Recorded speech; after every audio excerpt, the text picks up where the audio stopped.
Hi, I'm Noval Smith. Thank you for watching my tutorial today. If you like what you see and you want to see more videos, please subscribe to my channel and click on the links below. We'll be bringing out a lot more videos over the next few weeks. Also, if you are a complete beginner and you really want to get started, I have a link to my website where I have a download tutorial which will teach you the absolute basics from scratch. So please take a look at that also. Right, today, so we'll be discovering new piano chords, how to sound like a pro. I'm going to be looking at the 5-1 progression. So if we pick C, for example, being 1, 5 will be G, and then 1 C.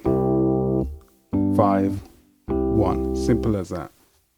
I will show you this in 2 keys, so G to C, 5-1, and then I'll also show you F to B flat, which is also a 5-1 progression, but in B flat. So with the right hand in particular, I'm going to look at a different way of setting out the harmonies. I'm going to use B, E, and A with the right hand. Now notice the shape, because this is important. The shape of the chord will help you to remember where to place your hands, and then we'll move on to movement in a second. So B, E, A, and then the whole hand moves to the left. Everything shifts over. So that's known as a parallel harmony movement, where they're moving in the same direction, in this case left. So you should end up at A, D, and G.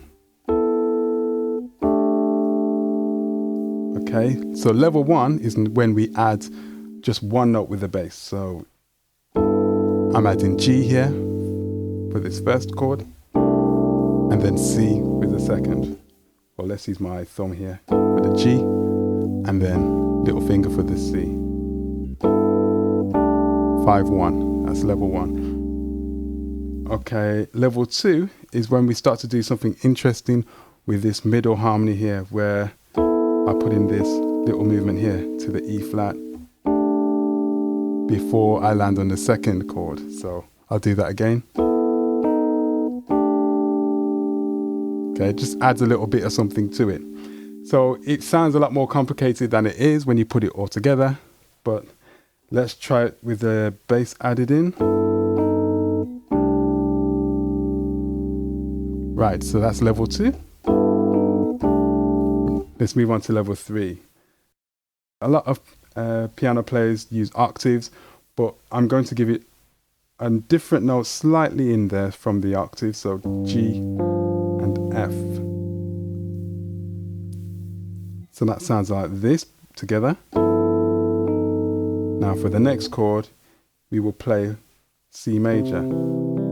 So you notice I've come up the keyboard there, and then C, E, G, C, E, G, and there's the complete chord.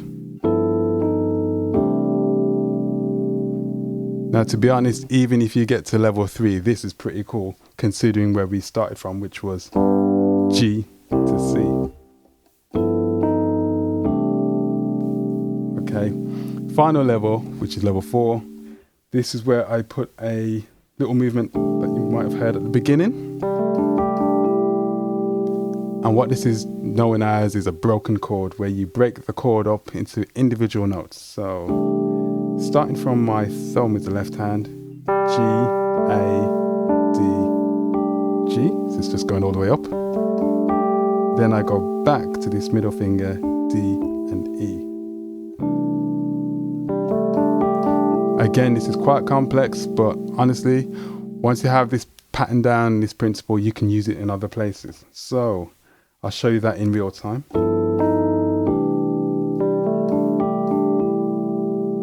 Sounds like that. Right, let's do the next key. So next key would be with the F, and A, D, and G. This is actually where you finished on the previous section that we did. So F, and then B flats, and I've got G, C, and F. add the movement in. Level 2. Level 3, I've got F and E flat here. Then B flat major, B flat, D and F. So that's a tricky one there.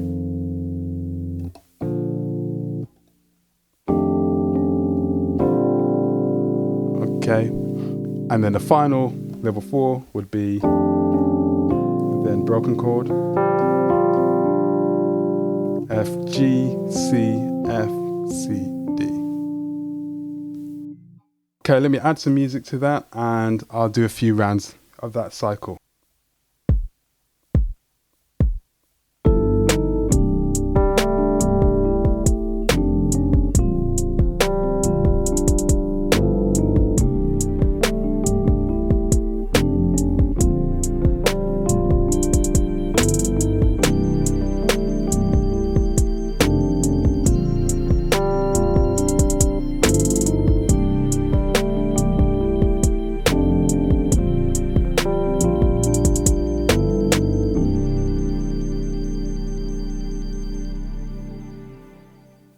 So let's look at the best way to use this. We'll pick Lovely Day by Bill Withers and I'll show you that as an example.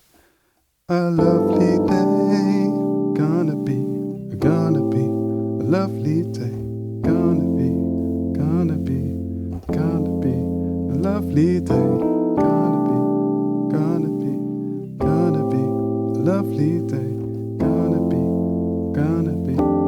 gonna be a lovely day. I actually put it in 2 places there. So hopefully you've enjoyed this lesson. Again, please like and subscribe. I will be doing lots more on this and other songs as well.